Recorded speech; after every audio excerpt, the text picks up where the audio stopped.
Hello dear students, कैसे हो आप सब। देखो आज का जो लेक्चर है हमारा some basic concepts of chemistry का बहुत इंपॉर्टेंट लेक्चर है। ठीक, इसमें हम देखो बहुत कुछ स्टडी करने वाले हैं जिसमें मोस्ट ऑफ द टाइम हम सबको बहुत कन्फ्यूजन होती है। ठीक है, आई समझ आपको। अब आप देखो पहले हम क्या क्या चीज़ इसमें स्टडी करने वाले हैं। इससे पहले अगर आपने इसके पहले वाले लेक्चर नहीं देखे तो आप पहले उसको देखो, क्योंकि मैं इसको ऐसे पढ़ा रहा हूँ कि आपको अभी केमिस्ट्री का कुछ भी पता नहीं है। ठीक है ना, बहुत ज़्यादा बेसिक से पढ़ा रहा हूँ तो फिर वो आपको पूरा समझ में आएगा, केमिस्ट्री समझ में आएगी। अगर आप डायरेक्ट यहाँ आओगे फिर आपको समझ में नहीं आएगा। अगर आपको पीछे वाला आता है तो फिर आप सीधा यहाँ से देख सकते हो। ठीक है, तो स्टार्ट करते हैं। देखो हम क्या क्या पढ़ेंगे इस लेक्चर में।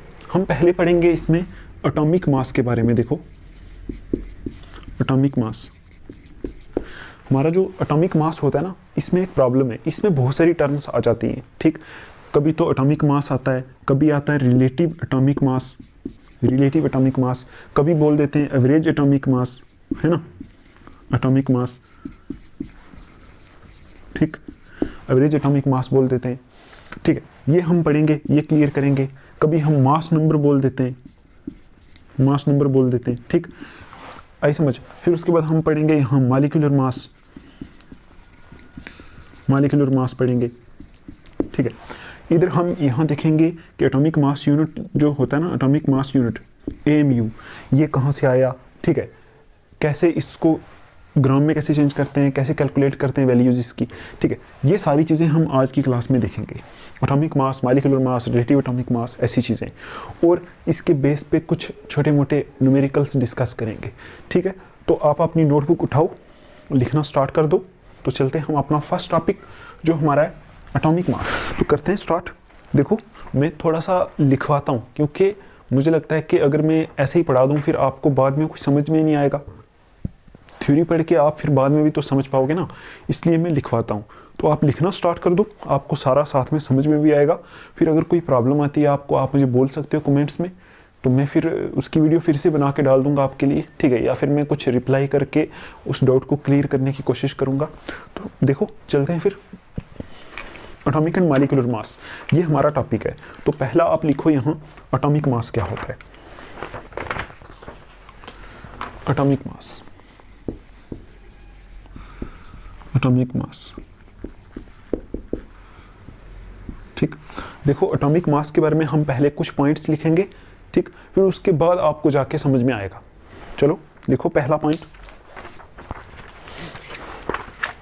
एटॉमिक मास का आप मुझे मतलब बता दो, एटॉमिक मास का मतलब क्या हो गया। एटॉमिक, देखो एटम का पता है ना आपको, एटम क्या होता है।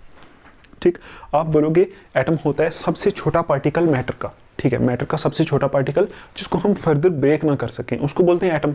ठीक है, लेकिन हमने जो हमारी मॉडर्न एटॉमिक थ्योरी थी उसमें ये भी देखा था कि उसको ब्रेक कर सकते हैं, लेकिन अभी हम ये मानेंगे कि एटम सबसे छोटा पार्टिकल है जिसको हम ब्रेक नहीं कर सकते। ठीक, तो एटॉमिक मास से क्या मतलब समझते हैं हम कॉमन सेंस से। कॉमन सेंस से हम ये समझते हैं एटॉमिक मास से मतलब कि एटम का मास, यही समझते हैं ना हम कि एटम का क्या मास है। ठीक, तो अब आप ये सोचो कि एटम कितना छोटा होता है, बहुत ज़्यादा छोटा होता है, तो उसका मास क्या होगा, मतलब बहुत ज़्यादा छोटा होगा उसका मास। कितना छोटा, इतना छोटा जिसका मतलब न के बराबर, ऐसा होगा ना। ठीक, तो अब देखो आप एटॉमिक मास का मतलब क्या है, यहाँ लिखा है एटॉमिक मास, तो आप लिखो atomic mass means mass of an atom. पहला पॉइंट लिखो यहाँ आप, एटॉमिक मास मीन्स क्या मतलब होता है इसका, मास ऑफ एन एटम, मतलब किसी एटम का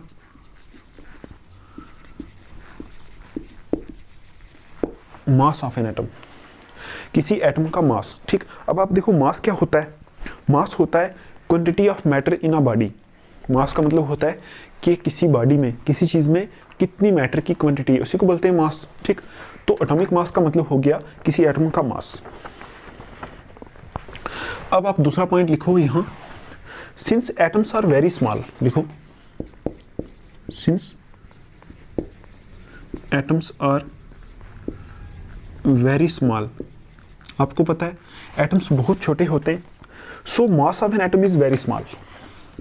सो mass of an atom is very small. ठीक, आपको पता है एटम्स बहुत छोटे होते हैं, है ना। पहला पॉइंट हमने लिखा है कि एटॉमिक मास का मतलब होता है एटम का मास। दूसरा हमने पॉइंट लिखा है कि since atoms are very small, क्योंकि एटम्स बहुत छोटे होते हैं, इस वजह से हम बोल सकते हैं कि एटम का मास क्या होता है, बहुत छोटा होता है।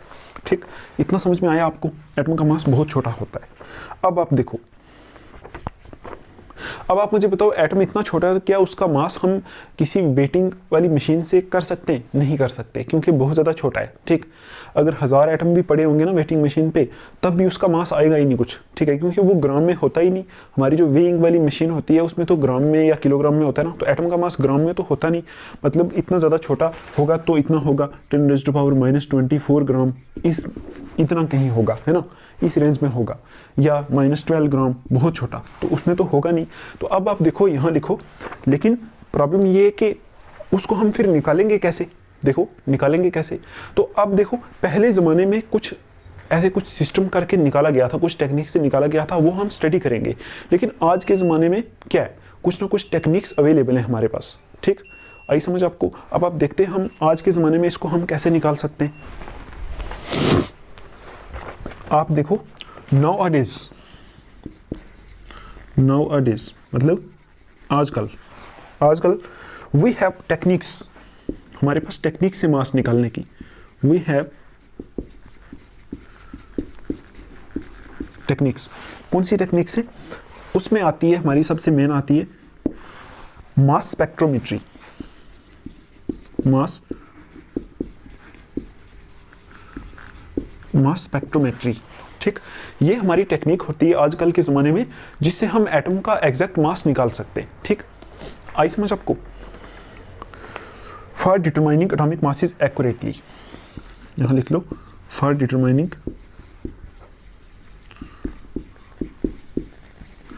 एटॉमिक मासेस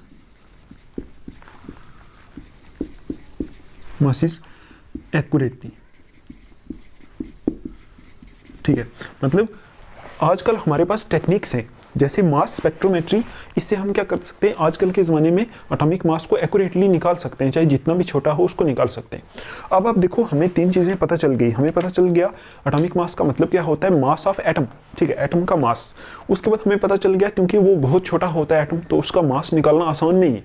ठीक, तो आजकल तो हमारे पास टेक्निक हैं, हमने लिख दिया यहाँ कि आजकल हमारे पास टेक्निक्स हैं जिसे हम मास निकाल सकते हैं। लेकिन अब देखो, हम पढ़ रहे हैं some basic concept of chemistry. हम देख रहे हैं कि उस ज़माने में जब केमिस्ट्री स्टार्ट हो रही थी, है ना, उस ज़माने में मास को कैसे निकाला गया था, हम वो उस पर ध्यान देंगे। ठीक है, आजकल तो लैब में मास स्पेक्ट्रोमेट्री के इंस्ट्रूमेंट, है ना, जो होते हैं, उसमें से हम क्या कर सकते हैं, एटम का मास निकाल सकते हैं। तो देखो, हमारा अभी मेन टॉपिक स्टार्ट होगा। तो अब आप देखो, यहाँ मैं लिखता हूँ, एक एक पॉइंट आपको समझ में आएगा। But in the 19th century, यहाँ लिखो, but in the 19th century में scientists could determine mass of an atom. Scientists could determine mass of an atom relative to another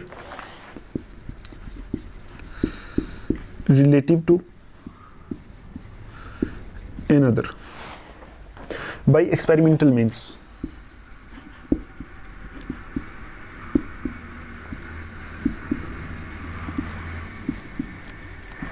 ठीक, आप इस पॉइंट को देखो, आजकल तो टेक्निक्स हैं, लेकिन 19th सेंचुरी में जब केमिस्ट्री आस्ता आस्ता ऊपर जा रही थी, उस टाइम साइंटिस्ट को देखो ना, मास तो निकालना था ना एटम का। जब एटम की डिस्कवरी हुई, पता होना चाहिए ना फिर मास क्या होता है। तो उस time scientist could determine mass of an atom relative to another by experimental means. उस टाइम वो क्या कर रहे थे, मास को निकालने की कोशिश कर रहे थे, लेकिन वो एग्जैक्ट मास नहीं निकाल पा रहे थे। वो क्या कर रहे थे, रिलेटिव का मतलब होता है किसी दूसरे के कंपेरिजन में, किसी दूसरे को सिलेक्ट करके, वहां से देखो, किसी एक को सिलेक्ट करके उससे कंपेयर करके एटम का मास निकालने की कोशिश कर रहे थे। ठीक, सपोज मैं मान लूं कि ये मैंने सिलेक्ट कर दिया 1, तो इससे मैं कंपेयर करूं, सपोज मेरे पास है 3, तो आप बोलोगे ये 3 इस 1 से कितने टाइम बड़ा है, 3 टाइम बड़ा है। तो ऐसे करके रिलेट करके, दूसरे से रिलेट करके मास निकालने की कोशिश कर रहे थे। ठीक, इतना समझ में आया आपको? अब आप देखो कैसे कैसे रिलेट किया था। देखो, रिलेटिव समझ में आया? रिलेटिव का मतलब होता है दूसरे के कंपैरिजन में निकालना। देखो पहले क्या किया साइंटिस्ट ने, यहां आप लिखो पॉइंट, इससे लिखो। देखो first of all hydrogen,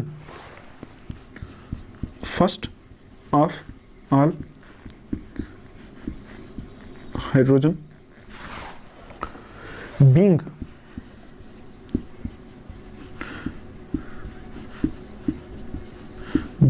lightest element was assigned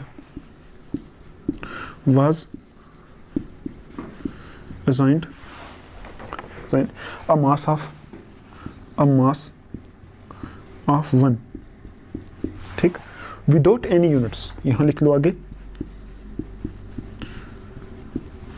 without any units, ठीक। आप देखो पहले क्या किया था साइंटिस्ट ने, मैंने आपको बोला ना रिलेटिव का मतलब दूसरे के कंपैरिजन में करके निकालना स्टार्ट किया था। तो पहले कौन सा सिलेक्ट किया था कंपेयर करने के लिए, क्योंकि आप देखो हाइड्रोजन जो होता है सबसे लाइटेस्ट एलिमेंट होता है, सबसे छोटा, सबसे हल्का, ठीक है, सबसे पहला एलिमेंट सबसे छोटा। तो पहले क्या किया साइंटिस्ट ने, फर्स्ट ऑफ ऑल मतलब पहले क्या किया, हाइड्रोजन को यूज किया। क्यों यूज किया? क्योंकि वो सबसे लाइटेस्ट एलिमेंट था, सबसे हल्का एलिमेंट था, उसको यूज किया, है ना। और उसका एक मास बोल दिया उन्होंने, बस उसको बोल दिया कि उसका मास कितना है, 1, ठीक है, 1, उसका एक मास मान लिया सबसे पहले। तो उसको कोई यूनिट नहीं दिया, विदाउट एनी यूनिट्स, ठीक है, बिना किसी यूनिट के उसका मास बोल दिया 1। तो उससे कंपेयर करके निकालने लग गए मास बाकी वाले एटम्स का, ठीक है। देखो ना उस टाइम जो एलिमेंट हमारे डिस्कवर हो रहे थे, हाइड्रोजन, हीलियम, लिथियम, बेरिलियम, है ना, आगे, तो उनका मास किससे कंपेयर करके निकालने लग गए, हाइड्रोजन की वजह से, हाइड्रोजन से कंपेयर करके निकालने लग गए मास, ठीक। इतना समझ में आया आपको, है ना। हाइड्रोजन को 1 दे दिया था तो यहाँ से मास निकालना स्टार्ट कर दिया था। लेकिन देखो इस सिस्टम में कुछ ना कुछ प्रॉब्लम आ गई, मास क्या हो रहे थे, बहुत ज़्यादा कुछ फ्रैक्शनल में आ रहे थे, ठीक, ऐसा कुछ प्रॉब्लम हो गई। अब आप देखो फिर क्या किया उन्होंने, हाइड्रोजन को छोड़ दिया, फिर उसके बाद पता है क्या किया, उसके बाद ऑक्सीजन को यूज किया था। तो देखो पहले तो हाइड्रोजन को यूज किया था, देखो ये इसका भी होता है सिस्टम, आगे डिटेल होती है, लेकिन उसको हम पढ़ेंगे नहीं, हमारा जो मेन मकसद है ना जो वो कुछ हो रहा है, ठीक है। हम मेन पढ़ेंगे एटॉमिक मास होता क्या है, इसकी डिटेल पढ़ने का कोई फायदा नहीं है, ठीक।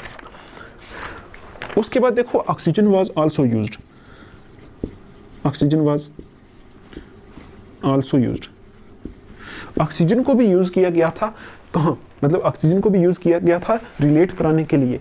जैसे हाइड्रोजन को 1 मान के कुछ मासेस निकाले गए थे, इसी तरह ऑक्सीजन को भी यूज किया गया था। लेकिन इसमें भी कुछ प्रॉब्लम्स आ गई जो हमारे लिए जानना उतना इंपॉर्टेंट नहीं है, ना, कुछ मास फ्रैक्शनल में आ गए, कुछ और प्रॉब्लम आ गई, है ना। तो फिर इन दोनों को क्या कर दिया, रिमूव कर दिया। हाइड्रोजन को और ऑक्सीजन को यूज किया था स्टार्टिंग में, लेकिन अब क्या हुआ, इन दोनों से कुछ ना कुछ गड़बड़ हो रहा था, तो इनको फिर हटा दिया। अब देखो मेन किसको यूज किया वो हम देखते हैं। देखो अब आप पता क्या लिखो, इतना समझ में आया ना आपको। पहले किसको यूज किया था, हाइड्रोजन को रिलेट कराने के लिए, क्योंकि उस टाइम हमारे पास ये मास स्पेक्ट्रोमीटर ऐसे कुछ इक्विपमेंट्स नहीं थे ना कि जिससे हम मास निकाल पाए, टेक्नोलॉजी उतनी एडवांस नहीं थी उस टाइम, ठीक। तो रिलेट करके निकालते थे। देखो एक्चुअल में हर किसी चीज का मास हम तो रिलेट करके निकालते हैं, है ना। जैसे देखो सपोज हमारा 1 किलो का जो पत्थर होता है ना, उसको भी तो किसी ने बोल दिया हुआ है कि ये 1 किलो है, नहीं तो हम कैसे मान लें कि वो 1 किलो है, ठीक है, बोल दिया ना कि 1 किलो है, तो हम उससे रिलेट करके बाकी वाली चीज़ों का मास निकाल लेते हैं, ठीक। हर एक चीज़ रिलेटिव ही होती है एक्चुअल में, ठीक। आप देखो यहां लिखो आप, however the present system of, हमें प्रेजेंट पे चलना है ना। देखो ये मैं टेक्स्ट बुक से करा रहा हूं आपको, ठीक, टेक्स्ट बुक की लैंग्वेज है ये, कुछ अपनी वगैरह नहीं है, क्योंकि जो टेक्स्ट बुक होती है वो बहुत ज़्यादा एक्सपीरियंस लोगों ने लिखी होती है ना, ये मानते हैं सारे, बाकी जो कंफ्यूजन क्रिएट नहीं करनी। आप मेरे हिसाब से टेक्स्ट बुक के हिसाब से चलो, ठीक है, आई समझ आपको। अब देखो however the present system of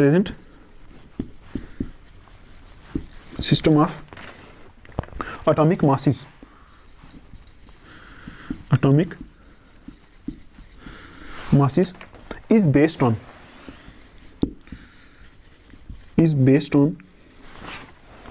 carbon 12, C, देखो कार्बन लिख देता हूं, कार्बन 12 एज द स्टैंडर्ड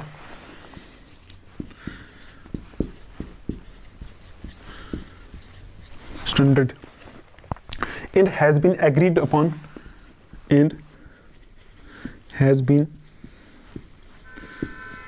1961।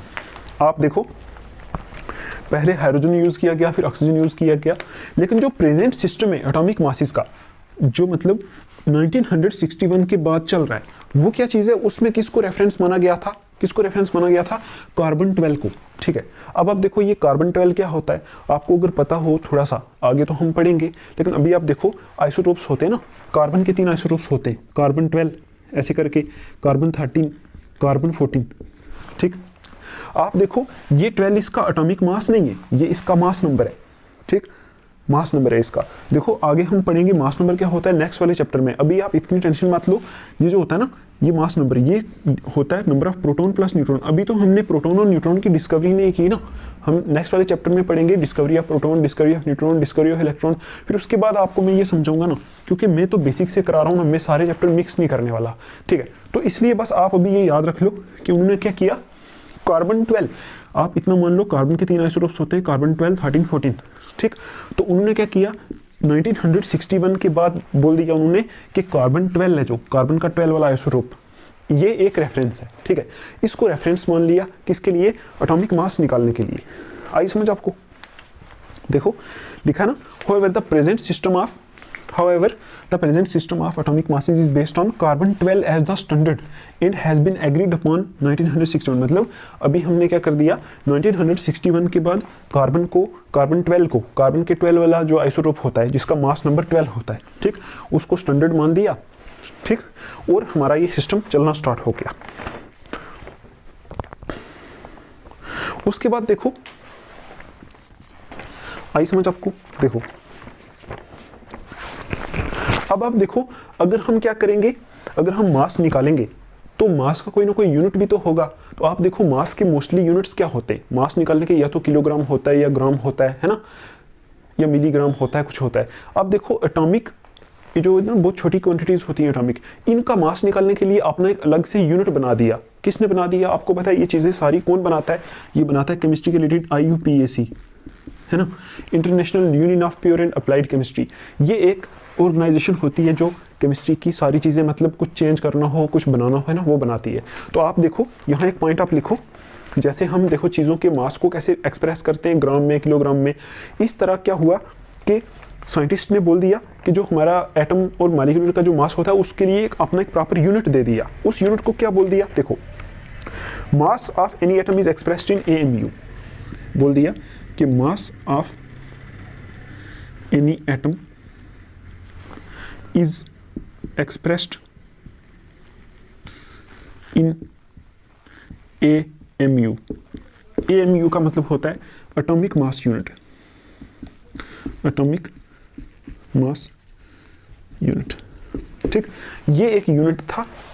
बोल दिया कि किसी भी एटम का या मॉलिक्यूल का आप मास क्या करोगे, AMU में मेजर करोगे, मतलब ना तो ग्राम में करोगे, ना तो आप किलोग्राम में करोगे, AMU में करोगे। अब आप देखो ये जो AMU है ना, ठीक है, जैसे मैं आपसे बोलूं 1 किलोग्राम में कितने ग्राम होते हैं, 1 किलोग्राम में कितने ग्राम होते हैं, 1000 ग्राम्स, ये होते हैं ना। तो अब आप देखो इस AMU में तो कुछ ना कुछ ग्राम्स होंगे, ठीक है, कुछ ना कुछ होगा ना। तो उसी चीज को हम डिस्कस करेंगे कि AMU क्या चीज है, इसमें कितने ग्राम्स होते हैं। ठीक, इतना आप लिखो, इतना आपको समझ में आया ना कि किसी एटम का जो मास था उसको किस में एक्सप्रेस करना स्टार्ट कर दिया, उसने बोल दिया कि किसी भी एटम के मास को किस में एक्सप्रेस करो, आप AMU में करो, एटॉमिक मास यूनिट में। ठीक, इतना लिखो आप। इसको माना था कार्बन 12 को, ये माना था। तो आप लिखो यहाँ क्या है, हेयर। उसके बाद जो हमने पॉइंट्स लिखे थे ना, उसके बाद नेक्स्ट पॉइंट लिखो हेयर। देखो एग्जाम में आपको ये थ्योरी नहीं लिखनी, ये मैं सिर्फ आपको समझाने के लिए लिखा रहा हूँ, ताकि अब आप इसको जब खुद पढ़ो तो आपको समझ में आ जाए। एग्जाम में तो कुछ और ही आता है, ठीक है, वो जैसा क्वेश्चन आता है उस हिसाब से लिखना पड़ता है, ठीक है। वो तो हमें अपनी लैंग्वेज लिखनी पड़ती है ना, तो बेटर तरीका भी वही है ना कि हम अपनी लैंग्वेज में एग्जाम में लिखें। अगर हम ये पूरा रट्टा उठा के लिख देंगे वो चीज़ सही नहीं है, ये तो समझाने के लिए है। ठीक, अब देखो हेयर C12, C12 कार्बन 12 क्या चीज़ थी, अभी मैंने आपको बताया था। Carbon 12 is one of isotopes, is one of isotopes of carbon, carbon का एक आइसोटोप है, ठीक। इसको कैसे रिप्रेजेंट कर सकते हैं, एंड कैन बी रिप्रेजेंटेड, कैसे रिप्रेजेंट कर सकते हैं, एज आइसोटोप को कैसे रिप्रेजेंट करते हैं, सी और यहाँ 12 लिख दो, ठीक है। इसको ऐसे रिप्रेजेंट कर सकते हैं, कार्बन 12 एक क्या है, कार्बन का आइसोटोप है। अब आप देखो एक रेड पेन से लाइन लिखते हैं, जो हमारा ये सिस्टम था जिसमें हमने कार्बन 12 को रेफरेंस माना था, इन दिस सिस्टम, उस सिस्टम में, इन दिस सिस्टम, ठीक है, इस सिस्टम में C12 जो हमारा कार्बन 12 था इज असाइंड, ठीक है, assigned a mass of exactly 12 AMU, 12 AMU, ठीक, ये लिखो आप, and masses of all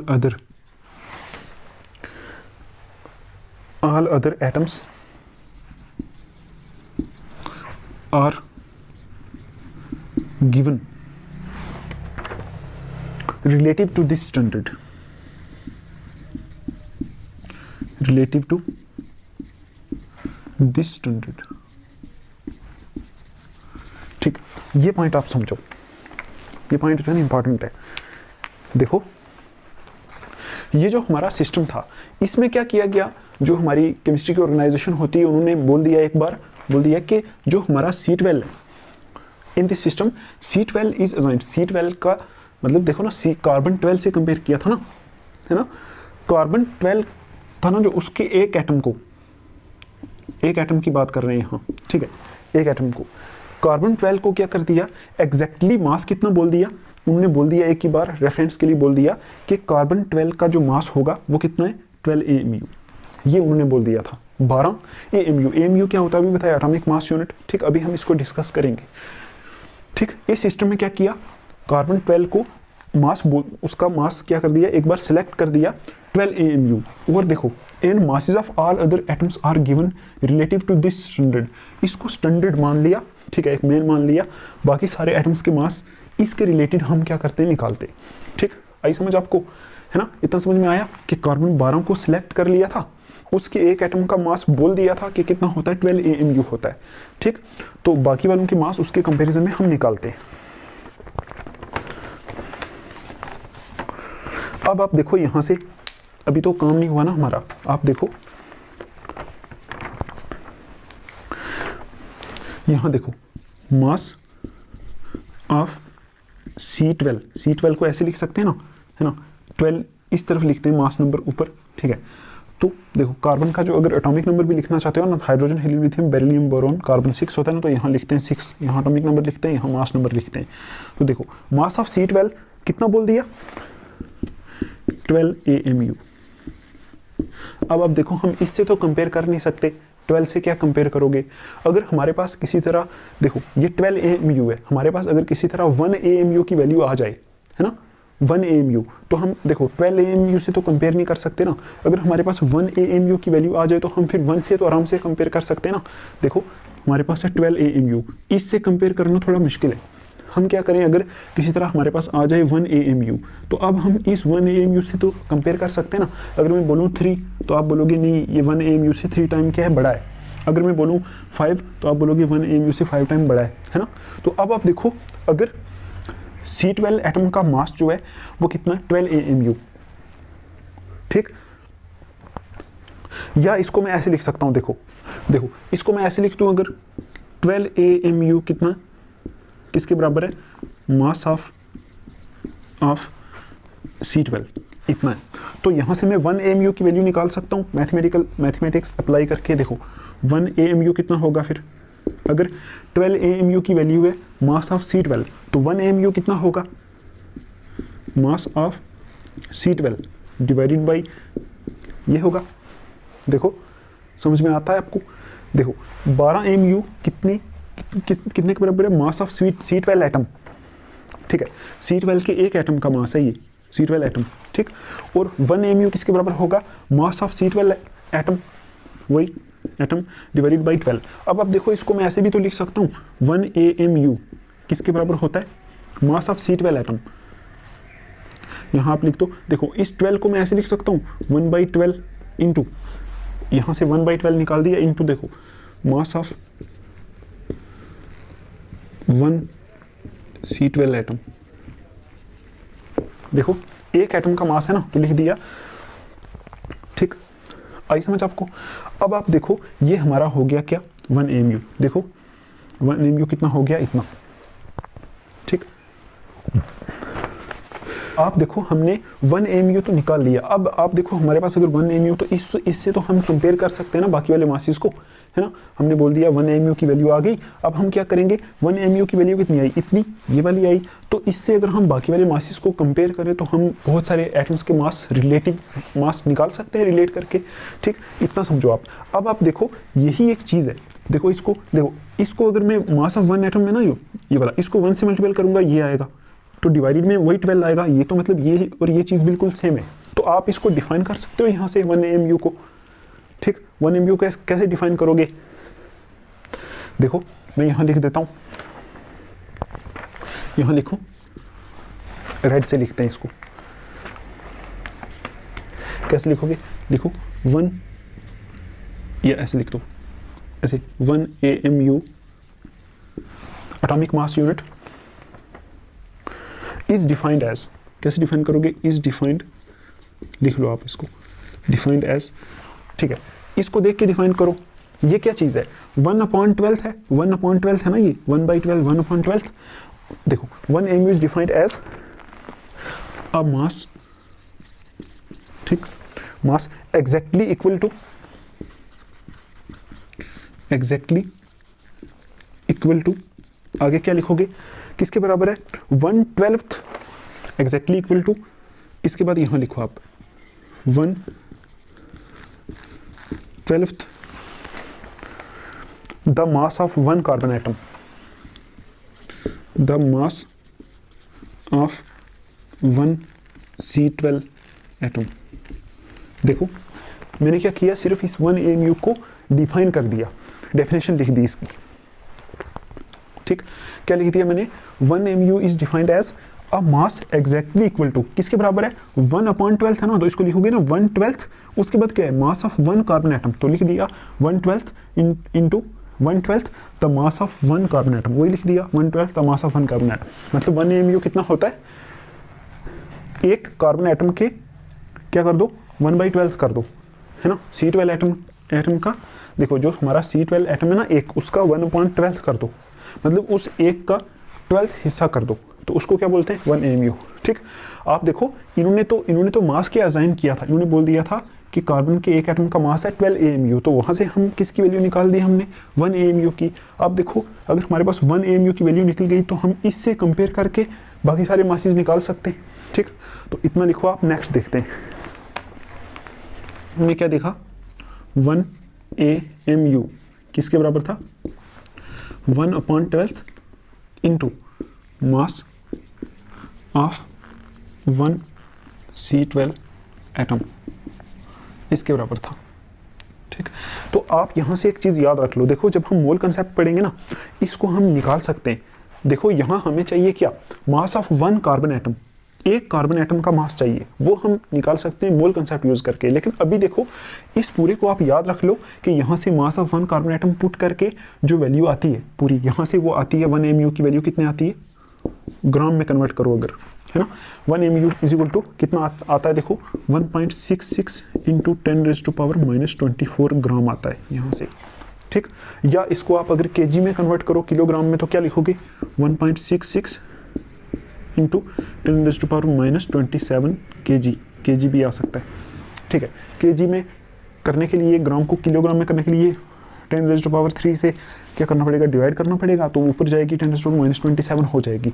तो आप यहाँ लिखो, बस इतना याद रखो अभी कि यहाँ से 1 AMU की वैल्यू कितनी आती है, आएगी कैसे वो हम निकालेंगे बाद में, ठीक है, आप टेंशन मत लो, आएगी कैसे वो हम निकालेंगे। 1 AMU की वैल्यू के लिए हमें कार्बन के एक एटम का मास यहाँ रखना पड़ेगा, ठीक है, उसको 12 से डिवाइड करना पड़ेगा, जो आएगा वो ग्राम में आएगा, ठीक है, ये वाला मास हम ग्राम में रखेंगे ना तो ये ग्राम में आएगा। तो आप बोलोगे 1 AMU, ठीक है, इज इक्वल टू कितने ग्राम होता है, ये आप याद रखो, ठीक।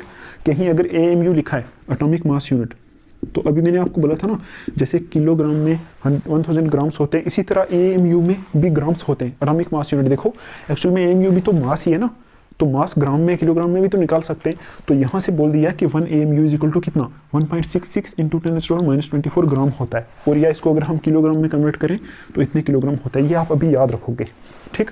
तो अब आप देखो यहाँ से हम एक चीज़ बना सकते हैं, हम देखो ये एक्चुअल में 1 AMU ये क्या रेफरेंस है ना ये, तो आप इसको ऐसे लिख सकते हो कितने ग्राम होते हैं इसमें 1 AMU में कितने ग्राम होते हैं 1.66 इंटू 10⁻⁻24 ग्राम ये होते हैं।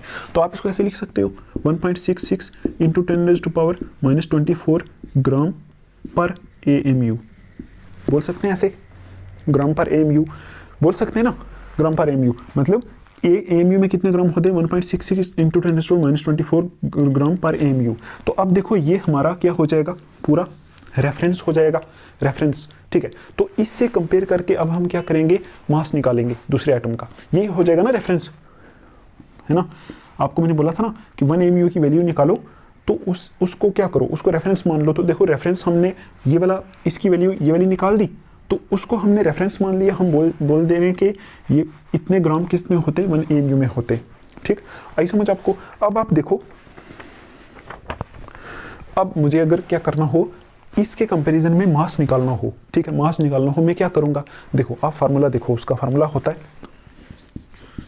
मास ऑफ एटम, AMU में मास निकालना है मुझे, इन AMU एटॉमिक मास यूनिट में, ठीक, मास निकालना। तो आप क्या करोगे, देखो इसके रिस्पेक्ट में निकालना है ना, क्योंकि ये जो हमारी चीज़ थी ना ये वाली, यहाँ से मिला के क्या आया, यहाँ से पूरी से ये वाली टर्म आई, ठीक। तो इसके कंपैरिजन में हम क्या कर सकते हैं, मास निकाल सकते हैं, मतलब यहाँ से मिला के ये आया, तो अगर हम इसके कंपैरिजन में निकालेंगे तो यही मतलब होगा ना कि इसके कंपैरिजन में निकाल रहे हैं, ठीक। तो आप लिखो mass of atom in AMU किस बराबर आएगा, लिखो mass of 1 atom, mass of 1 atom, ठीक, इन ग्राम, ठीक, डिवाइडेड बाई क्या करोगे, रेफरेंस, ठीक। और रेफरेंस हमारा क्या है, ये है ना रेफरेंस 1 AMU की वैल्यू, ये रेफरेंस है ना हमारा। तो आप देखो अगर मुझे किसी भी एटम का मास निकालना है इसके कंपैरिजन में, तो मैं कैसे निकालूंगा, देखो उस एटम का मास ऑफ एटम, किसी भी एटम का मास AMU में कौन सा मास निकालना है, रेफरेंस वाला, है ना। किसके रेफरेंस, मतलब किसको रेफरेंस मान के, इसको रेफरेंस मान के, तो इसी को तो बोलते हैं relative atomic mass, relative atomic mass, है ना।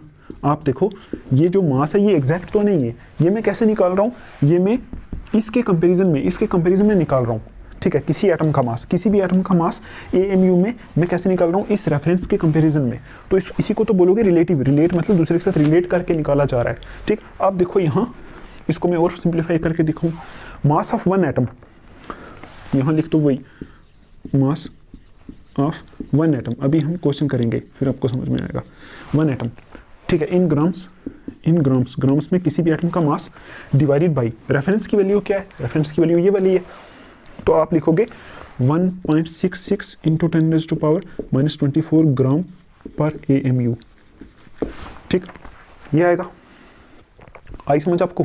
तो अब आप देखो किसी भी एटम का मास अगर आपको निकालना हो तो उसके लिए आपको क्या चीज़ चाहिए, ठीक है, सपोज किसी भी एटम का मास निकालना हो तो क्या चीज़ चाहिए, तो आप बोलोगे कौन सा मास निकालना हो, रिलेटिव मास, और किस में निकालना हो, AMU में निकालना हो, तो आपको क्या चाहिए, उसका 1 एटम का मास चाहिए, ठीक, 1 एटम का मास चाहिए, है ना, समझ में आ रहा है आपको। तो आपको निकालना है उसके 1 एटम का मास चाहिए आपको, ठीक है, ये रिलेटिव की बात हो रही है, एग्जैक्ट की नहीं। देखो हम कैसे निकालेंगे, एक एटम का मास निकालेंगे हम पहले, सपोज किसी तरह एक्सपेरिमेंट करके एक एटम का मास निकालेंगे, तो उसके बाद हम क्या करेंगे, उसको इस रेफरेंस से क्या कर लेंगे, रेफरेंस से हम डिवाइड कर लेंगे तो वहाँ से जो मास आएगा वो किस में मास आएगा, हमारा AMU में आएगा। ठीक, एटॉमिक मास AMU में, वो उसको रिलेटिव मास बोल सकते हो ना आप, क्योंकि इसके कंपैरिजन में निकाला है ना वो।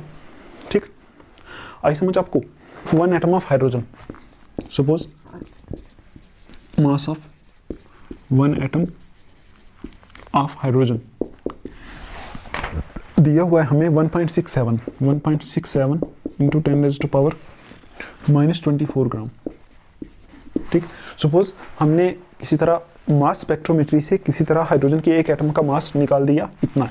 ठीक, तो अब आप बताओ कि इसका रिलेटिव मास क्या होगा, एटॉमिक मास यूनिट में रिलेटिव मास है ना, इसके कंपैरिजन में ये मास कितना होगा।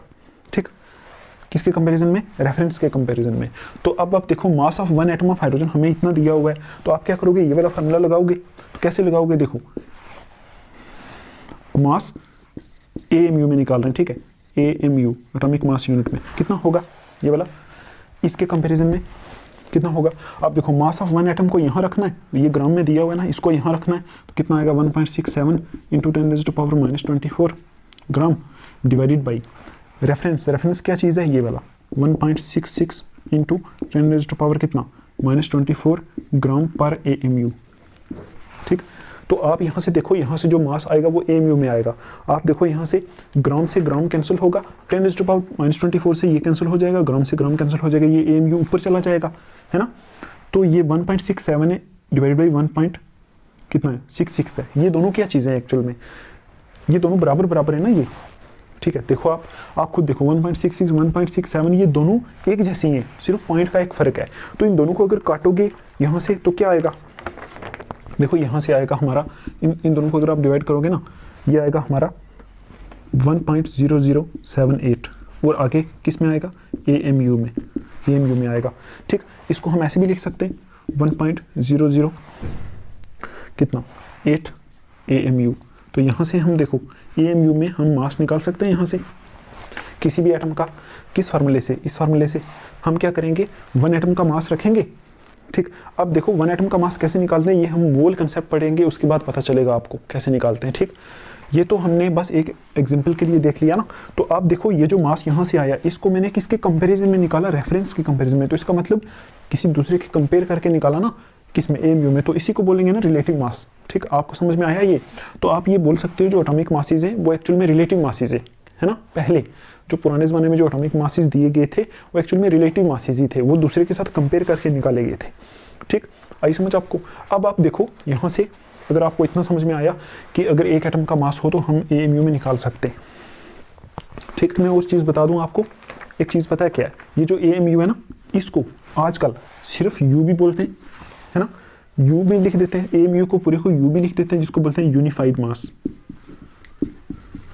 ठीक, यूनिफाइड मास बोल देते हैं। और आपको बोलूँ 1 AMU किसके बराबर होता है, 1 AMU is equal to 1.66 into 10⁻⁻24 gram. ठीक, आई समझ, ये याद रखना 1.008 AMU आया है ना। एटॉमिक मास किस में आया, रिलेटिव एटॉमिक मास AMU में। इसको ग्राम में कन्वर्ट कर दो, कैसे करोगे, देखो ग्राम में कैसे कन्वर्ट करोगे, 1.008 है ना, इसको ऐसे लिख दो 1.008 इंटू 10⁻, देखो 10 क्या, AMU की वैल्यू कितनी होती है, AMU 1 AMU कितना होता है 1.66 इंटू 10⁻⁻24 ग्राम। तो इसको ग्राम में ऐसे कन्वर्ट कर दोगे, मतलब इतने ग्राम में। ये किसका मास है, हाइड्रोजन के एक एटम का मास ग्राम में इतना है।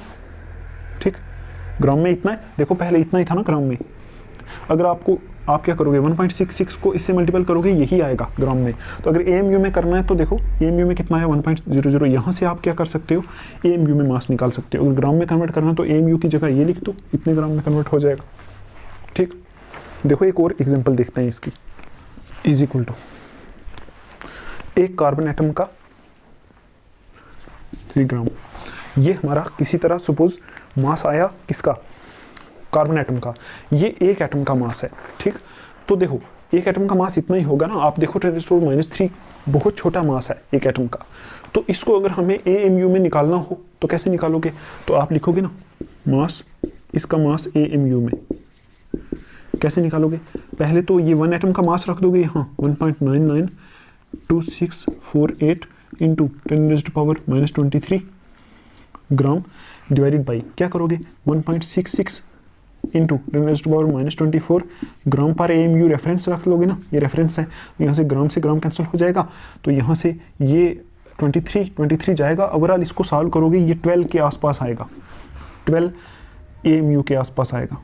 ठीक, एटॉमिक मास को AMU में निकाल सकते हो। ठीक, तो अगर मैं बोलूँ इस AMU को ग्राम में चेंज कर दो तो कैसे करोगे, 12 मल्टीपल बाई AMU की 1 AMU कितना होता है 1.66 इंटू 10⁻⁻24 ग्राम, तो इसको करोगे तो वो किस में आ जाएगा, ग्राम में आ जाएगा।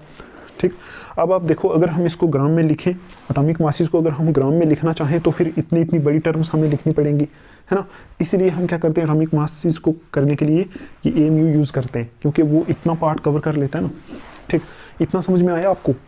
अब आप देखो नेक्स्ट कुछ पॉइंट्स लिखते हैं, उसको एक्सप्लेन करते हैं, फिर हमारी ये क्लास खत्म हो जाएगी, फिर हम नेक्स्ट दूसरी क्लास में पढ़ेंगे मोल कंसेप्ट। ठीक है, तो आप देखो नेक्स्ट पॉइंट, यहाँ एक पॉइंट है कि when we use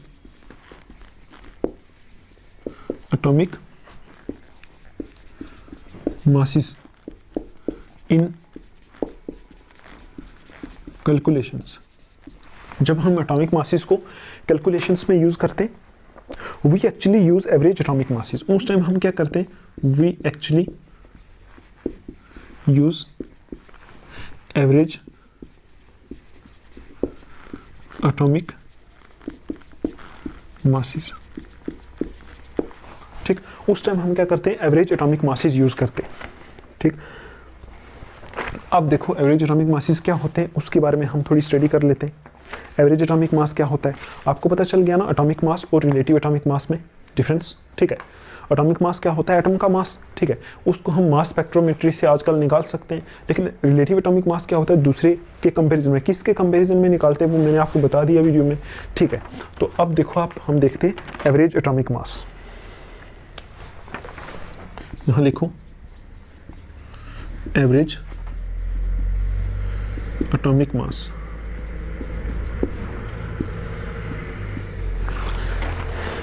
average atomic मास क्या होता है,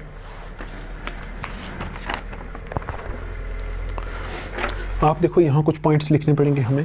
पहला पॉइंट आप लिखो, many naturally occurring elements exist as more than one isotope. Many naturally occurring elements, ठीक, elements exist as more than one isotope, exist as more than one isotope. आपको पता है जो हमारे नेचुरली अकरिंग एलिमेंट्स होते हैं ना, वो एक से ज़्यादा आइसोटोप्स में प्रेजेंट होते हैं। जैसे हाइड्रोजन के 3 आइसोटोप्स होते हैं, protium, deuterium, tritium.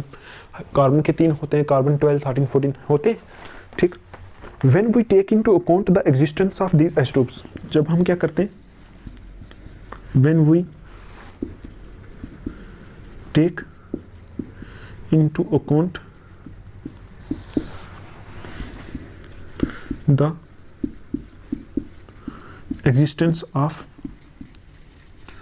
these isotopes,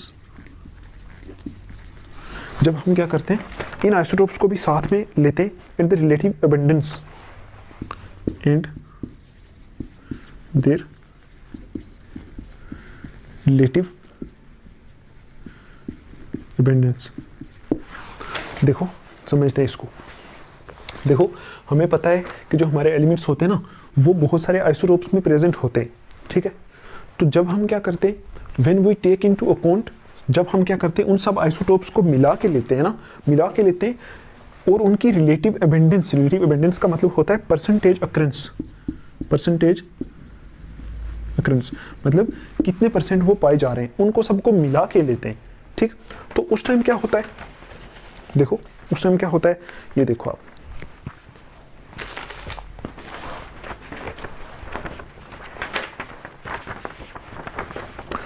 है ना, वहां से हम जो मास कैलकुलेट करते हैं। देखो मैं आपसे बोलूं, हमारे पास सपोज जैसे मैं गाड़ी की बात करूं, कभी हमारी गाड़ी 20 पीस स्पीड पे चलती है, कभी 30, कभी 40। तो हम ओवरऑल कौन सी स्पीड कैलकुलेट करते हैं, एवरेज स्पीड सबको मिला के। तो अब देखो जब बहुत सारे, अगर तो एक एलिमेंट एक ही है, एग्जिस्ट करता है एक ही आइसोटोप, तो उसका तो हम डायरेक्ट मास लिख सकते हैं। लेकिन अगर कुछ एलिमेंट्स हैं वो बहुत सारे आइसोटोप्स में क्या करते हैं, एग्जिस्ट करते हैं, तो उन सब का मास मिला के जो लिखते हैं ना, उसको बोलते हैं एवरेज एटॉमिक मास। ठीक, तो ये आपको समझ में आया ना, परसेंटेज अक्रेंस के हिसाब से कि कितने % है वो। ठीक, तो वहाँ क्या होता है, the mass, average mass can be calculated. वहाँ से हम क्या करते हैं, the average mass can be calculated. वहां से हम एवरेज मास क्या करते हैं, कैलकुलेट करते हैं। मैं आपको एग्जांपल से समझाता हूं। देखो एग्जांपल, देखो आपको पता है कार्बन के 3 आइसोटोप्स होते हैं, कार्बन 12, कार्बन 13, कार्बन 14, 3 आइसोटोप्स होते हैं। तो देखो यहां मैं लिखता हूं रिलेटिव अबेंडेंस परसेंटेज में, मतलब इतने % ये पाया जाता है, रिलेटिव अबेंडेंस। तो इस तरफ मैं लिखता हूं इनके मासेस, एटॉमिक मासेस इनके कितने कितने, AMU में लिखता हूँ। ठीक है, AMU को यूनिट भी बोलते हैं ना, तो आप U भी लिख सकते हो, यूनिफाइड मास भी लिख सकते हो यूनिट्स में, या आप सीधा कर दो इसको, क्या ये AMU में एक ही चीज़ है।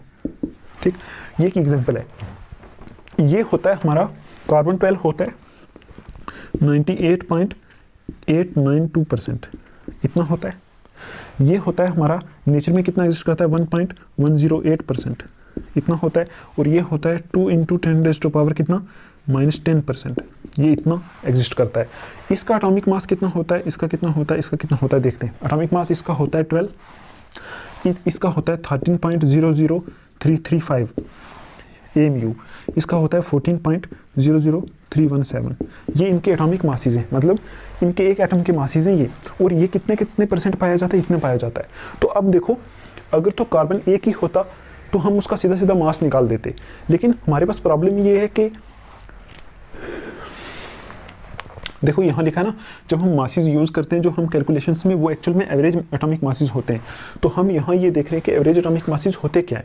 देखो एवरेज एटॉमिक मासेस होते हैं उन एलिमेंट्स के लिए, देखो मोस्ट ऑफ द एलिमेंट्स जो होते हैं ना आइसोटोप्स में एग्जिस्ट करते हैं, तो हम उनका तो सिंगल एक का मास तो लिख नहीं सकते, हम सबको मिला के देखते हैं।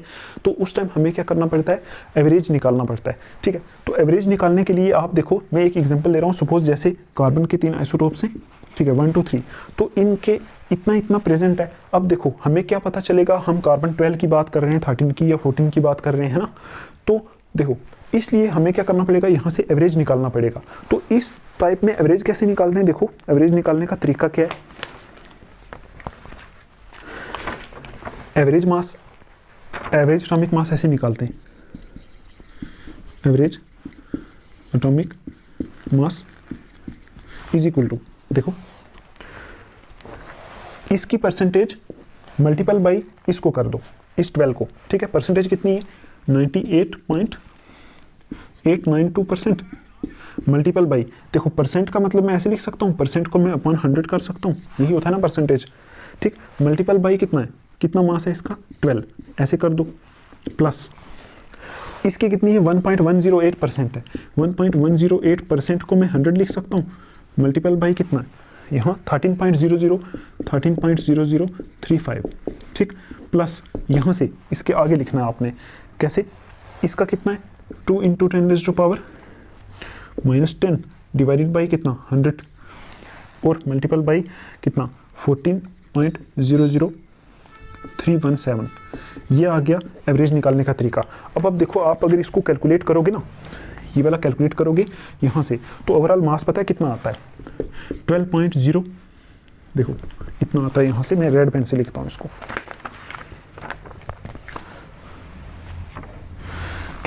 12.011 यूनिट, इतना मास आता है कार्बन का। ठीक, तो अब आप देखो हम जो कार्बन का मास यूज करते हैं, हम बोलते हैं कार्बन का मास कितना है 12, तो वो तो राउंड ऑफ करके आता है ना, 0.1 को राउंड ऑफ कर दो तो 12 आता है, 12 यूनिट है ना, हम वो यूज करते हैं। आप देखो हम कौन सा मास यूज करते हैं, एवरेज मास यूज करते हैं, है ना। देखो जब हम जैसे कंपाउंड में बोलते हैं ना कार्बन का एटॉमिक मास कितना, आप बोलते हो 12, तो वो एक्चुअल में उसका एवरेज एटॉमिक मास है। ठीक है, वो उसका रियल एटॉमिक मास नहीं है। ठीक है, क्योंकि अगर देखो अगर रियल होता तो हमें फिर पता होना चाहिए था ना कि वो कार्बन 13 है या कार्बन 14 है या फिर कार्बन 12 है। हम तो बोलते सीधा कार्बन का मास कितना है, वो बोलते हैं 12। ठीक। और ये क्या चीज़ है, ये उन सब मास को मिला के एवरेज आता है। तो इसी तरह हम बाकी वालों के भी निकाल सकते हैं। ठीक। तो अब आप यहाँ से एक चीज़ समझ लो, अगर आप पीरियोडिक टेबल में देखोगे ना, आपको कार्बन का मास इतना दिखेगा 12.011, जिसको हम राउंड ऑफ करके 12 बोल देते हैं। ठीक। तो आप यहाँ एक पॉइंट लिख सकते हो। पॉइंट क्या लिखना है आपको, पीरियोडिक टेबल में जो मास हमें मिलते हैं ना, वो एक्चुअल में हमारे रियल एटॉमिक मास नहीं, वो एवरेज एटॉमिक मास है। क्योंकि अगर वो रियल होते तो हमें पता चलता ना कार्बन 13 का है या 14 का है, हम तो सीधा बोलते हैं कार्बन का 12, लेकिन एक्चुअल में कार्बन के 3 आइसोटोप्स हैं। ठीक है, तो वो उनका क्या होता है, एवरेज होता है। तो आप देखो यहाँ तक आपको क्या क्या समझ में आया, आप मुझे बताओ।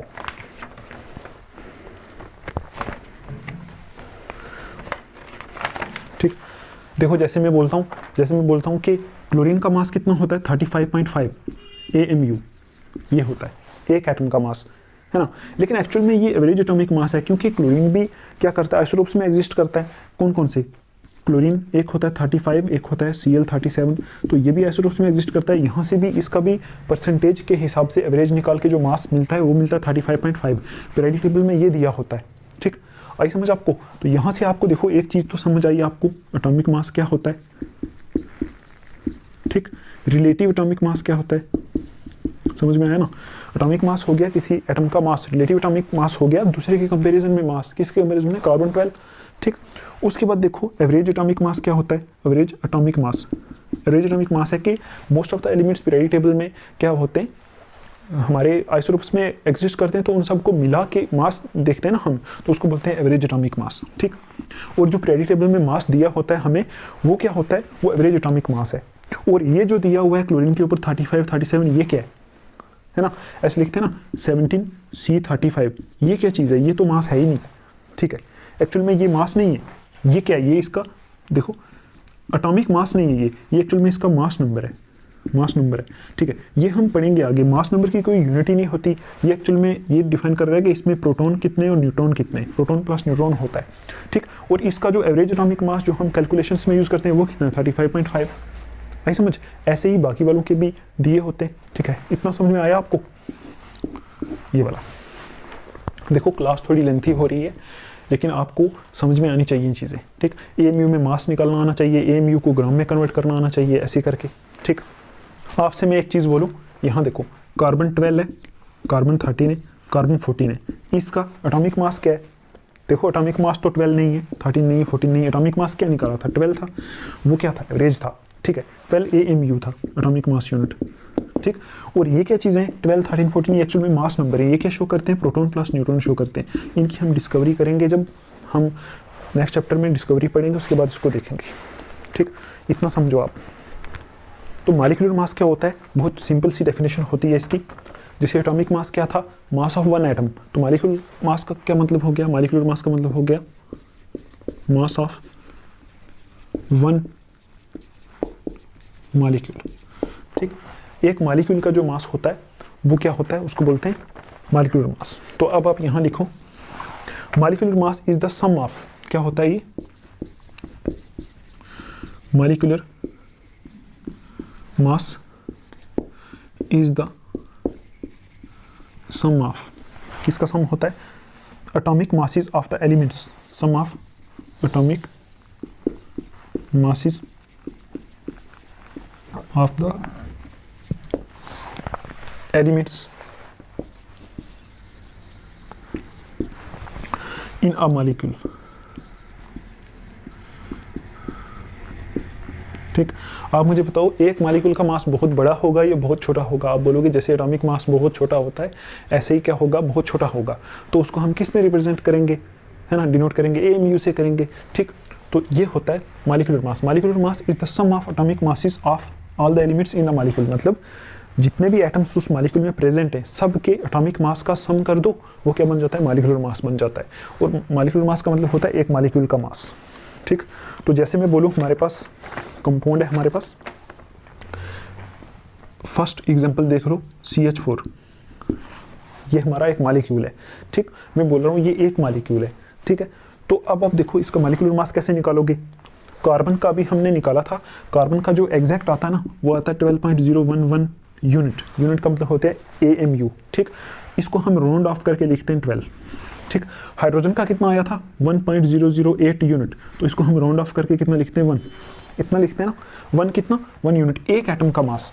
तो अब आप देखो यहाँ एक एटम है ना कार्बन, ठीक, कार्बन एक एटम है ना, तो एक एटम का मास कितना होता है, वहाँ देखो 12, राउंड ऑफ करके लिख दो 12, ठीक, प्लस यहाँ हाइड्रोजन कितने हैं 4, तो 4 लिख दो यहाँ, इंटू एक हाइड्रोजन का मास कितना होता है, राउंड ऑफ करके 1 आता है, तो 1 आता है, ठीक। तो अब यहाँ से आप देखो 12 + 4, 12 + 4 इज इक्वल टू कितना 16। अब आप मुझे बताओ यहाँ क्या लिखूँ, ये मास किस में था, यूनिट में, ये हम एक मॉलिक्यूल की बात कर रहे हैं ना, तो ये एक एटम का मास यूनिट में था, ये यूनिट नहीं, यूनिफाइड मास AMU, तो यहाँ ये कितना आएगा AMU, ठीक, एक का, ठीक है, एक मॉलिक्यूल का मास कितना आएगा 16 AMU। जैसे मैं बोलूँ आपसे वाटर का निकाल दो, ठीक, वाटर का निकाल दो, आपको पता है हाइड्रोजन का 2 का देखो 2 है ना, 2 हाइड्रोजन, तो एक का मास कितना 1, प्लस ऑक्सीजन कितने हैं यहाँ 1 है, तो एक का मास कितना होता है 16 है ना, AMU 1 का ले रहे हैं ना, तो 16 और +2 करेंगे तो कितना 18 AMU, ये आ जाएगा मॉलिक्यूलर मास, ऐसे निकालते हैं। आई समझ आपको। तो अगर मैं आपसे बोलूं कि इसको ग्राम में कन्वर्ट कर दो, कैसे करोगे कन्वर्ट, इस 16 AMU को ग्राम में कन्वर्ट कर दो। देखो हम लिखते हैं ना, जैसे हम लिखते हैं 12 ग्राम, ये वो चीज़ें, जैसे 16 ग्राम ये हम पढ़ेंगे, ये एक्चुअल में 1 एटम 1 मॉलिक्यूल का मास नहीं है ना, ये एक्चुअल में 1 मोल का मास है, वो हम मोल कंसेप्ट पढ़ेंगे, उसके बाद ये हम सब कुछ समझेंगे, ठीक। अभी आप इतना समझो, मोल कंसेप्ट के बाद आपको ये भी पता चलेगा ये ग्राम क्यों लिखते हैं, ठीक, वो सब आपको समझ में आएगा। इसको बोलते हैं ग्राम एटॉमिक मास, वो अलग है, ग्राम मॉलिक्यूलर मास अलग है, लेकिन एक्चुअल में मॉलिक्यूलर मास एक मॉलिक्यूल का तो ये है ना 16 AMU 18 AMU, इसको ग्राम में कैसे कन्वर्ट करोगे 16 AMU को, आप देखो 16 इंटू AMU की कितनी वैल्यू होती है 1.66 इंटू 10⁻⁻24 ग्राम, इतने ग्राम आ जाएगा। तो अब आप देखो ये मास छोटा है, ये बहुत बड़ा है, ये मास बहुत छोटा है, इतना छोटा है, तो यहाँ से हम ये मान सकते हैं कि मॉलिक्यूल का, एक मॉलिक्यूल का ही मास है ये, है ना, देखो ना इतने ग्राम में, तो यहाँ से बोल सकते हैं ना कि ये एक मॉलिक्यूल का ही मास है, क्योंकि एक मॉलिक्यूल का मास कितना होगा, बहुत छोटा होगा। तो इसको ग्राम में कैसे कन्वर्ट करोगे, 18 इंटू 1.66 इंटू 10⁻⁻ कितना -24 ग्राम। तो अगर मुझे केजी में कन्वर्ट करना होगा तो कितना कर दूंगा -27 kg, है ना, इतना कन्वर्ट कर दूंगा। तो ये क्या है, एक मॉलिक्यूल का मास है, इसको बोलते हैं हम क्या, मॉलिक्यूलर मास। तो आपके लिए क्वेश्चन है, आप इसका निकाल के लेके आना C6H12O6, इसका मॉलिक्यूलर मास निकाल के लेके आना AMU में, ठीक, सीधा कर दो, जितने भी एटम्स हैं उन सब का मास AMU वाला यूनिट वाला प्लस कर दो, मॉलिक्यूलर मास आ जाएगा। इतना समझ में आया। अब आप देखो एक और होता है, उसको बोलते हैं फार्मूला मास, ठीक, वो लिखो आप, वही लास्ट रहेगा इस वीडियो का, फार्मूला मास। ये क्या चीज़ है, इसको देखते हैं, फार्मूला मास, ठीक। तो आप देखो इसके लिए कुछ 2-3 पॉइंट्स लिखो आप। देखो मैं यहां लिखता हूं, इन आयनिक कंपाउंड्स, आयनिक कंपाउंड्स होते हैं ना जो, ठीक है, जैसे कौन सा, जैसे हो गया हमारा NaCl, आयनिक कंपाउंड कौन से होते हैं, जिसमें आयंस होते हैं, प्लस और माइनस आयंस होते हैं, कैटायन और एनायन, ठीक। इसमें क्या होता है, in ionic compounds like NaCl, Na+ and Cl-, Na+ and Cl- are arranged in 3-dimensional structure, are arranged in 3-dimensional structure, ठीक है। इसमें एक्चुअल में आप नेक्स्ट जो हमारी 12th क्लास होती है ना, उसमें सॉलिड स्टेट में आप पढ़ोगे आयनिक कंपाउंड की स्ट्रक्चर। ये एक 3D होता है पूरा, मतलब इसमें हमारा एक मॉलिक्यूल नहीं है, NaCl एक मॉलिक्यूल नहीं है, ये पूरा एक 3D स्ट्रक्चर बनाता है, ठीक। तो यहाँ लिखा आयनिक कंपाउंड जो होते हैं वो क्या करते हैं, उसमें आयंस जो होते हैं ना वो एक 3D अरेंजमेंट में होते हैं। 3D मतलब एक क्यूबाइड टाइप, पूरा क्यूब टाइप स्ट्रक्चर होगा, उसमें Na+ और Cl- क्या करते हैं, एग्जिस्ट करते हैं 3D वाले स्ट्रक्चर में। यहाँ लिखो, so formula of the compound, formula of the compound does not represents its molecule, does not represents its molecule, देखो अगर हम लिख दें NaCl तो एक्चुअल में ये कैसा होता है NaCl? NaCl तो पूरा एक बड़ा सा क्या होता है 3D स्ट्रक्चर होता है इसका, है ना। 3D मतलब यहाँ से बाहर निकला होगा, अंदर निकला होगा, ऐसे बोर्ड के पीछे होगा, आधा बाहर होगा, वो होता है 3D स्ट्रक्चर। अब अगर मैं लिखूँ सिर्फ NaCl तो ये सिर्फ NaCl उस पूरे 3D स्ट्रक्चर को तो नहीं रिप्रेजेंट कर सकता ना। इस NaCl का मतलब है एक NaCl unit, one NaCl unit, और उस पूरे स्ट्रक्चर में बहुत सारे NaCl यूनिट्स होंगे, है ना। तो वही लिखा है। So formula of the compound मतलब जो इस कंपाउंड का ये फार्मूला है does not represents it's molecule, ये उस पूरे को रिप्रेजेंट नहीं करता है, ठीक। यहां लिख लो as in solid state, as in solid state NaCl does not exist as a single entity, ठीक है। क्योंकि देखो सॉलिड स्टेट में, है ना, मतलब एक NaCl पूरे को रिप्रेजेंट नहीं करता है, ठीक है, वो सिर्फ एक यूनिट है। क्योंकि सॉलिड स्टेट में NaCl तो एक यूनिट नहीं होता ना, वो उसमें बहुत सारे यूनिट्स होते हैं, ठीक है, बहुत सारे NaCl के यूनिट्स होते हैं, ठीक। अब आप देखो, अब बस इतना बोलो कि क्योंकि यहाँ ये क्या है, ये एक फार्मूला है, मतलब एक यूनिट है, तो इस केस में जो हम क्या करेंगे, मॉलिक्यूलर मास निकालेंगे ना आयनिक कंपाउंड के केस में, उसी को ही बोलते हैं फार्मूला मास, ठीक। क्योंकि यहाँ ये एक जो है ना, एक NaCl वो एक फार्मूला, एक यूनिट को रिप्रेजेंट करता है, एक मॉलिक्यूल को रिप्रेजेंट नहीं करता, ठीक। तो यहाँ देखो, यहाँ मैं लिखता हूँ formula mass is also calculated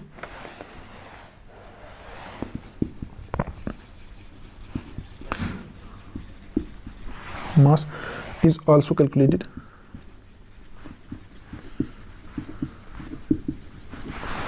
by adding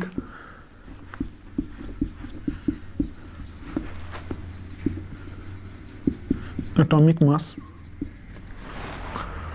masses present in one formula unit, present in one formula unit, ठीक। तो आप यहां से बताओ कि ये जो हमारा NaCl है ये एक फार्मूला यूनिट को, एक यूनिट को रिप्रेजेंट करता है, तो इसलिए एक फार्मूले को, एक फार्मूला यूनिट को रिप्रेजेंट करता है, तो इसका जो मास होगा ना, इसको बोलेंगे फार्मूला मास, इसको मॉलिक्यूलर मास नहीं बोलेंगे, क्योंकि एक NaCl पूरे मॉलिक्यूल को रिप्रेजेंट नहीं करता, ठीक। वो सिर्फ एक यूनिट को, एक फार्मूला यूनिट को रिप्रेजेंट करता है। आप सिंपल वर्ड में क्या बोलोगे, आयनिक कंपाउंड्स होते हैं ना जो, उनके केस में उनका जो मॉलिक्यूलर मास होता है उन्हीं को ही फार्मूला मास बोलते हैं। और कैलकुलेट कैसे करते हैं, कैलकुलेट वैसे ही करते हैं जैसे हम मॉलिक्यूलर मास कैलकुलेट करते हैं। यहाँ लिखा है formula mass is also calculated by adding atomic masses present in one formula unit. एक फार्मूला यूनिट में जितने, देखो अगर मैं लिखूँ 1 NaCl तो इसका मतलब हो गया एक फार्मूला यूनिट, है ना। 2 लिखूं तो इसका मतलब 2 फार्मूला यूनिट। तो एक फार्मूला यूनिट में जितने हमारे एटम्स हैं ना, उनके एटॉमिक मासेस को प्लस कर दो, क्या आ जाएगा, फार्मूला मास आ जाएगा। जैसे मैं बोलूँ NaCl है, इसका फार्मूला मास निकालो, मतलब वही मॉलिक्यूलर मास ही एक किस्म का, कुछ और कुछ नहीं है, मॉलिक्यूलर मास है। तो आपको पता है सोडियम का कितना होता है, 23.0 यूनिट में लिख रहा हूँ, एक एटम का मास यूनिट, ठीक है, ये याद रखना, ग्राम मत लिख देना। यूनिट का मतलब, यूनिट बोल रहा हूँ मैं, यूनिफाइड मास, ठीक है, AMU है ये, AMU, ठीक। ग्राम तो हो नहीं सकता ना, अगर मैं बोलूँ एक एटम का मास 23 ग्राम, वो तो है नहीं, क्योंकि आप देखो एक एटम इतना छोटा होता है, उसका 23 ग्राम कैसे हो सकता है। 23 AMU है, AMU का मतलब है कि 23 इंटू 1.66 इंटू 10⁻⁻24 ग्राम है, इतना छोटा मास है एक एटम का, -24 की में जा रहा है, ठीक है। फार्मूला मास इतना, प्लस क्लोरीन का कितना होता है 35.5 यूनिट एक का, ये होता है ना, एवरेज यूज करते हैं इसका, क्योंकि जो प्रेडिटेबल में वो क्या चीज़ है, एवरेज है। तो अब इसको प्लस करके कितना आएगा, ये आएगा 58.5 यूनिट। तो अब देखो एक्चुअल में हमने इसका मॉलिक्यूलर मास ही निकाला, लेकिन उसी को क्या बोल दिया, फार्मूला मास। KCl होता है ना, KCl आयनिक है, कैसे निकालोगे, पोटाशियम का प्लस क्लोरीन का यूनिट में, तो यहाँ से निकल के जो आएगा उसको बोलोगे फार्मूला मास, और कुछ भी नहीं है, बस इतना सा है।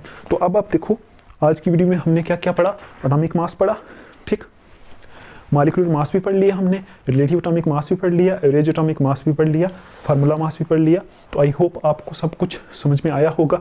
तो अगर आपको ये समझ में आया तो आप चैनल को सब्सक्राइब कर सकते हो नेक्स्ट वीडियोज़ के लिए, क्योंकि यहाँ 11th और 12th 9th और 10th की कंटिन्यूसली वीडियोस आती रहेंगी फ्री में, ठीक है। पूरा सिलेबस अपलोड होता रहेगा, क्योंकि मैं पढ़ाने में बहुत पैशनेट हूँ, मैं फ्री में बैठ नहीं सकता हूँ, ठीक है। मैं सोचता हूँ कुछ ना कुछ करता जाऊँ, बार बार पढ़ाता जाऊँ, बार बार पढ़ाता जाऊँ, ठीक है। तो इसलिए मैं बार बार यहाँ बनाता हूँ वीडियोस। तो आप इसको करो, देखो अगर कुछ प्रॉब्लम आती है कमेंट्स में बोल दो, अगर नहीं समझ में आता तो फिर आप मुझे फिर से बोल सकते हो, फिर से समझाऊंगा। अगर मेरा मेथड आपको सही नहीं लगता तो फिर भी आप मुझे बोल सकते हो, मैं किसी और मेथड से पढ़ा सकता हूँ। तो ठीक है, आप अपना ध्यान रखो, take care, thanks for watching.